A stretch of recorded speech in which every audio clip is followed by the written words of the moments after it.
Hello, magandang gabi sa inyong lahat, mga kababayan ko. Dito ka magte-testing sa bahay. Wait lang ha. Nagpi-play na agad, di ko pa piniplay eh. So, usapang albularyo tayo, mga men. Ito kasama ito nung yung sa Cavite din ito eh. Kasama ito ni Boy AC Garage na nahuli din. Yung albularyo, ito, yung tungkol sa barel. Gagantuhin ko lang kasi nang copyright ito si ABS-CBN. Play natin. Dito ka magte-testing sa bahay. Oo. Oh, ano ba yan? Ano ba? Ano ba? Hindi tinablan ng bala. Yan ang orasyon na ipinapakita ng 72 anyos na albularyo sa General Trias, Cavite sa pamamagitan ng pagbaril sa isang unan para mapakita sa kanyang mga parokyano na mabisa ang mga binebenta niyang anting-anting.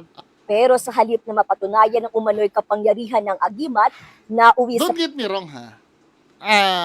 Naniniwala din naman ako sa orasyon na yan. To be fair naman, kasi hindi naman natin mapapaliwanag lahat ng pangyayari dito sa mundo. Kung yung witchcraft nga, biblical naman yun eh. 'Di ba? Pero wag nyo ring kakalimutan na marami din peke. Ha? Hindi porkit may totoong isang ganyan ay totoo na lahat. 'Di ba? For example, no, may alam natin na may doktor. Maraming doktor. Pero alam din natin na may mga peking doktor na nagpapanggap na doktor. Nagigets yung ibig ko sabihin? Kasi kadalasan pag nagde-debunk ako sa mga ganitong bagay, iniisip nila, hindi na ako naniniwala sa lahat sa lahat ng albularyo.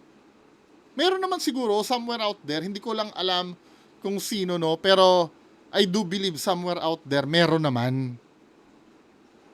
Kaya wag tayong makitid ang utak ha. Meron naman totoo diyan, kaya lang syempre marami din peke. Buti nga ang abogado or doktor pwede mong hinga ng patunay kung totoo sila o hindi eh. Yung lisensya nila pwede mong tingnan kung may lisensya at pwede mo i-check sa PRC. Yung komisyon kung saan ma-check mo kung lehitimo talaga silang doktor o abogado. Kasi baka may mamiloso po na naman eh. Baka mamaya peke rin yung lisensya. Kaya nga i-check mo sa PRC. At least meron tayo. Sa albularyo, paano natin ma-check yung mga yan? 'Di ba? By faith. Anyway, pagpatuloy natin So nagte-testing si tatay ng pagkakaaresto ang sospek matapos siyang salakayin ng Criminal Investigation and Detection Group sa bisa ng search warrant. Nakumpiska sa kanyang bahay ang dalawa, Tatlo pala. May maliit pa siyang baril. Nako. 3 hindi lisensyadong baril kasama ang mga Ba't kasi kailangan i-post mo pa sa social media? magazine at bala. Ayon sa CIDG, nagsimula ang investigasyon matapos makatanggap ng impormasyon mula sa isang confidential informant na nagpanggap na nagpapagamot sa sospek. Doon umano ipinagbalaki ng albularyo ang kanyang mga baril at Iniisip ko, kung halimbawa, totoo yan, meron mga totoong nagaganyan. Halimbawa, ba't hindi pwede gawing standard yan sa mga sundalo natin? Yung mag-recruit ang pamahalaan ng mga, yung talaga legit na albularyo tapos. Kasi sa totoo lang, may palusot na naman dyan hindi bibisa yan pagka halimbawa, masama yung gagamit, pagka gagamitin sa hindi maganda. Alam mo yon, hahanapan ng butas yan eh. Halimbawa, pumalya yung agimat. Sasabihin, kasi ginamit niya sa kasamaan. Di ba, men? Pero kung sa pagiging sundalo, ba't hindi nilang gawing standard yan? Kayat pang informante na sumali sa isang samahang tinatawag na Haring Bakal. At meron din po tayong mga reklamo sa kanya, sa kanyang mga neighborhood doon, kapitbahay, na minsan nagpapapatok ng baril kasi siguro tinetesting niya yung ano niya, yung ah, anting-anting, may anting-anting daw siya eh. Baka yun yung mga baril na pinuputok niya. Pero hindi naman natin masabi kung sa tao niya talaga binabaril yun. Ang danger po nito ay baka po mabola nung ang albularyo yung mga Kahit sila hindi rin sila believe din, ano. parokyano niya. Kaya nga sa totoo nga, ano, if ever man na totoo man yun, no, sana confident ka. Napanood ko kay Sir Nick Banayo minsan. Meron dun, ano eh, meron dong ah magpapatesting ng agimat. Yung agimat niya is t-shirt na may mga nakasulat na ano, basta yung kung ano-anong nakasulat. Naniniwala talaga siya na hindi tatalaban at patetestingin yung ano agimat, suot-suot sa kanya. Hindi pumayag si Sir Nick Banayo. Hindi pumayag si Sir Nick Banayo. Nung kasi syempre pag nangyari yon, yari si Sir Nick Banayo. Diba? Tapos nung nilagyan, tumagos doon sa damit. Wala. At bumili sa kanya. Then eventually, testingin noong tao na yun na bumili ang Or halimbawa, maging confident, hindi lang testingin. Halimbawa, may bumaril sa kanya, tapos, naging confident siya, nakipagbarilan dahil alam niya hindi siya tatablan. Tapos, naging reckless siya. Yun din kasi ang magiging problema. barilin yung sarili. Pero hindi naman po talaga totoo yung anting-anting. Delikado po sa buhay ng isang tao yun. Maaari niya pong ikamatay yun. Namutan din. Nahaharap ngayon na suspect sa reklamong paglabag sa Comprehensive Firearms and Ammunition Regulation Act, habang inaalam pa ng CIDG kung saan niya nakuha ang mga baril. Karen de Guzman, ABS-CBN News. Hindi umubra yung agimat sa posas. Posas, Ingat din kayo sa mga ganyan, ha. Ngayon, kung buo yung faith nyo, go! Pero, basta, unahin nyo muna mag-isip, ha. O, next. Ito, si Apo Philip, may sinend sa aking, video. Ito ha, si Apo Philip, mga kababayan ko, pinuntahan na namin to. Or, hindi ako, si Solja pumunta. Nag-advance si Solja na doon kay Apo Philip. Ayaw pumayag ni Apo Philip. Kasi baka mamaya na naman, pag nirereakan ko to, pumunta ka doon, Eka, para malaman mo. Pumunta ka, Eka. Yun ang lagi sasabihin eh. Nung pumunta doon, hindi pumayag si Apo Philip. Na imbestigahan siya. Yeah, alam nyo na ang nun. 'Di ba? Kami ha. Dahil lang ha, para baka sabihin nyo nag-iimbento ako eh. Aha.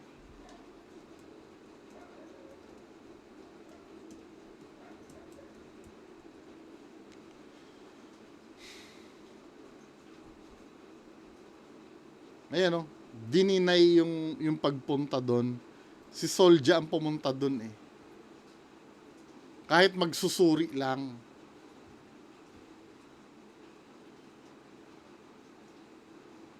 Si Solja ay partner ko to pag nag-aano kami.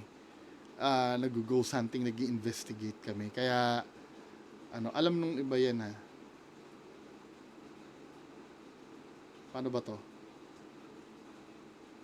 Ito yun,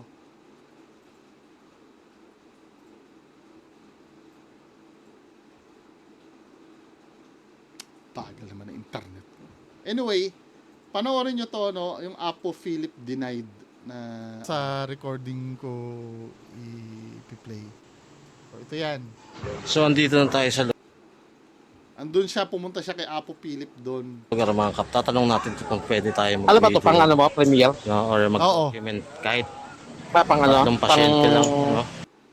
No? Pumunta si Solja doon. Ang problema, hindi siya pinayagan na mag-video doon at mag-investigate. So, okay na tayo. Panoorin nyo to ha. Apo Philip denied. Bungo TV. Hindi kami pinayagan kasi baka mamaya may magsabi, pumunta ka Eka doon. Yun lagi ang sinasabi. Ayaw nga eh. So, reakan na natin itong video ni Apo Philip. Lipol ng mga demonyo daw sa ngalan ng Panginoong Jesus. Ano, ba't ka nilalamig? Naku, ikaliwa siguro to. Nginginig ka na agad, ano? Kidlat. Katal, Leo. Sakit? Tamaan ka?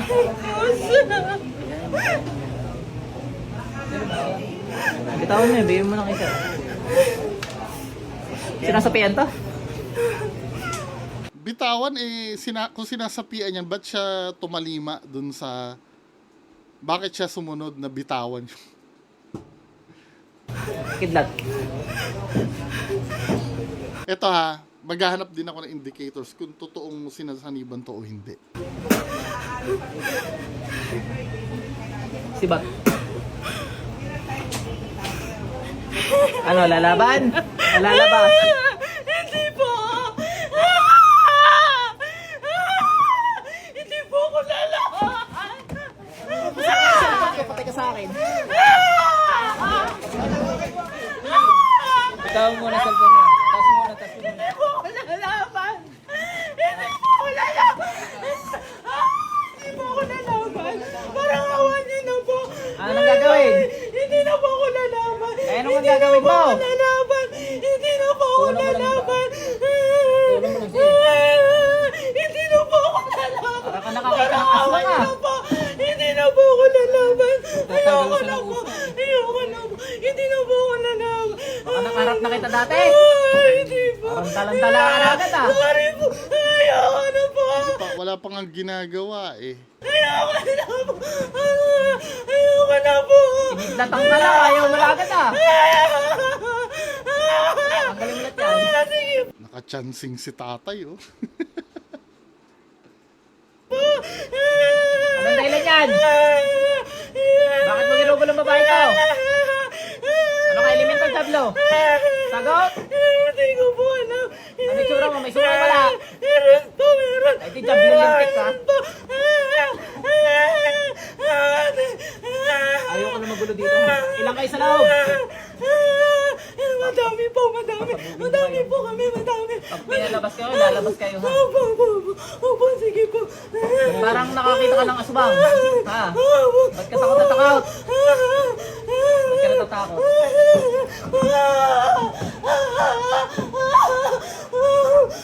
Isipin ko nga lang, masusunog ka eh. Apo. Di mo. Bilis. Ba't yung ginugulo ang babae ko? Gusto ko siya! Gusto ko siya! Hindi pwede, Gusto ko ha? siya! Gusto ko siya! Maganda siya! Gusto ko siya! Sana Gusto ko all! siya! Bilis!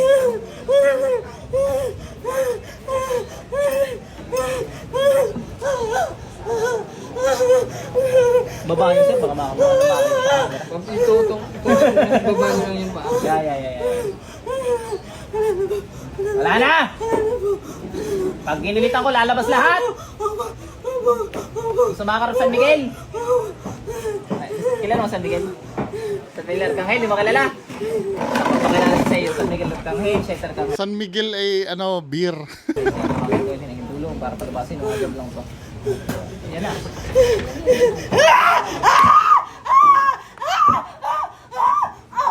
Labas, bilis! Bilis, sa bunganga, sa daan! Bilis! Bilis, sa bunganga, daan! Oy, may nakahanda na ng Pasok sa impyerno yan! Umayos! Sabay luhuri.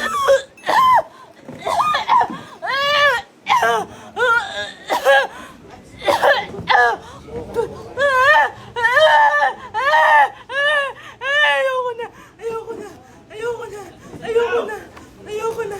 Ayoko na! Ka dyan! Ayoko na! Ayoko na! Ayoko na!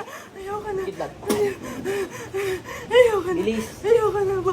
Ayoko na po! Titigilan ko na! Hindi, lumabas ka dyan. Titigilan ko na Kasama po! tubig na rin? Titigilan ko na po! Titigilan ko na po itong babae to! Puro ka hindi Titigilan ko talintik na ka. po itong babae to! Titigilan ko na po itong babae to! Titigilan ko na po! Titigilan ko na po itong babae ito. Ang gusto ko lumabas ka dyan. Hindi ka lalabas. Lalabas ako, lalabas ako. Bilis. Labas, bilis. Papanggap ka palintik ka. Akala mo hindi ko alam. Ate, balik mo na. Gising. Inom ka muna ng tubig. Pag inom mo ng tubig, masusuka ka ng palit. Napakarami mong isusuka. Sinasuggestan niya na dapat gawin eh, no? Sige, damihan mo.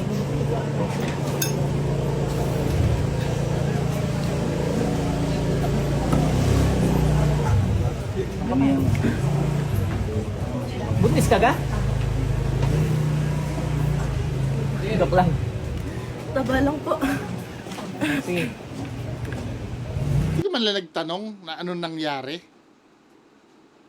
Parang, Normal lang po ba yung tumutubo ko sa'yo na pula-pula Hindi, lagi? hindi. Susuhan nila yun. Nahawakan nila yung kaya. parang wala lang eh, no?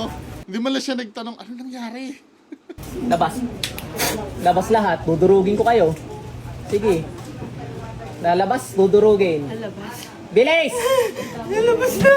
Ito na, ito na! Ito na, ito na! Ano yung nilagay niyo dyan? So, ibig sabihin, may sapi pa rin. Eh, bakit? Dami. Eh, yung transition niya, walang ano eh. Seamless eh. Wala man lang proseso na sinasapian siya o ano. Wala to, men. Meron pa, mamaya may ipapakita ako sa inyo na nahuli ko dito.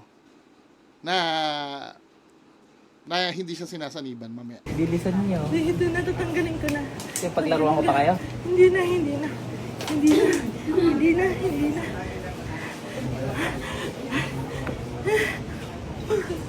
Bilis. Ito na, ito na. Ito na, ito na. Ba't ka natatakot? Ha? Ba't ka natatakot? Bakit? Titigilan ko na to. Titigilan ko na to. Titigilan Kaya ko laman na. Diyos ko, nasa langit. Sino? Si Jesus. Sino pa? Kilala mo pala ang Panginoong Hesus. Nagpangita na kayo ng Panginoong Hesus? Nagkaharap na kayo? Forward ko na lang ha. Dati. Ako lang siya. Sa alala ko lang Galing siya. ano? Ibubulong ako sa iyo.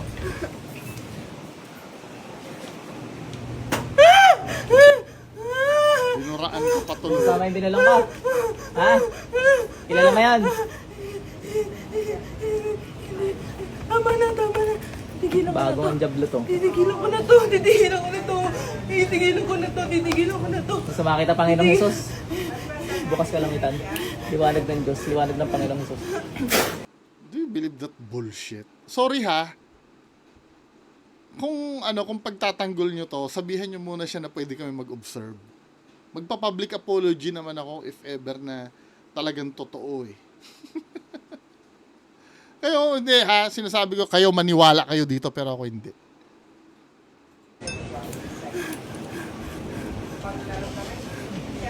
Ano, para kang biglang nagilanto tayo dyan.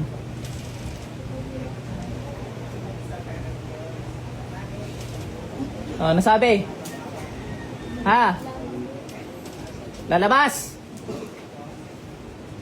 Lata. Wala, mga bagong jablo to eh.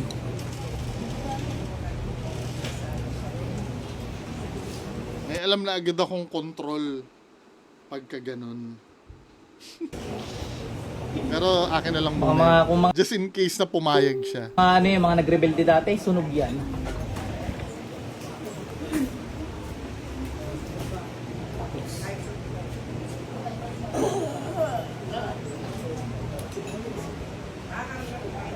Sige, sige. Parang on and off switch lang eh, no? Pag ginanon niya, okay na. Sa mukha ka na.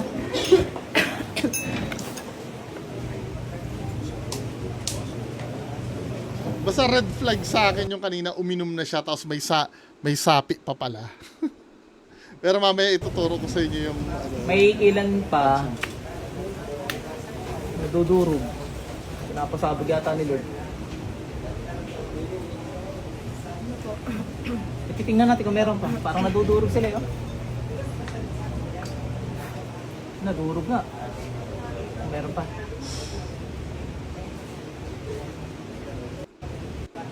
natin, ano? Baka mamaya maramdaman.